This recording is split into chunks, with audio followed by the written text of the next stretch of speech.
এই পৃথিবীতে আপনি সব কিছু করে হয়তো বা একটু একটু দাম পাইতে পারেন, কিন্তু মানুষের কদর, মানুষের ভালোবাসা, মানুষকে অসম্ভবভাবে বিশ্বাস করে, এর কদরটুকু হয়তো বা আপনি অন্য কিছুর মধ্যেই পাইবেন না।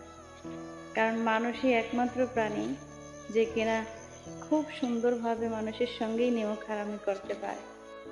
হোক সে যে কেউ, আপনার বাবা মা, ভাই বোন, ভালোবাসার মানুষ, প্রিয়জন, আত্মীয় স্বজন, বন্ধু বান্ধব, যে কেউ হইতে পারে। এই পৃথিবীতে স্বার্থ ছাড়া আপনাকে আমাকে কেউই ভালোবাসে না।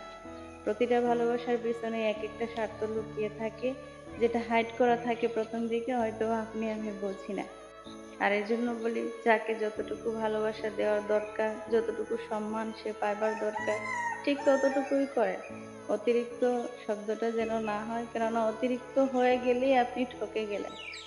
আপনি যতটুকু ভালোবাসা, যতটুকু সম্মান, যতটুকু শ্রদ্ধা আপনি তাকে দেবার দরকার ছিল, তার চেয়ে যখন একটু অতিরিক্ত বেশি হয়ে যাব, তখনই আপনার কপালে শনি আছে। তো প্রয়োজনে লিমিটের ভিতরে থাইকা সবাইকে সম্মান করুন, ভালোবাসুন, নিজের সম্মানটুকু বজায় রাখুন।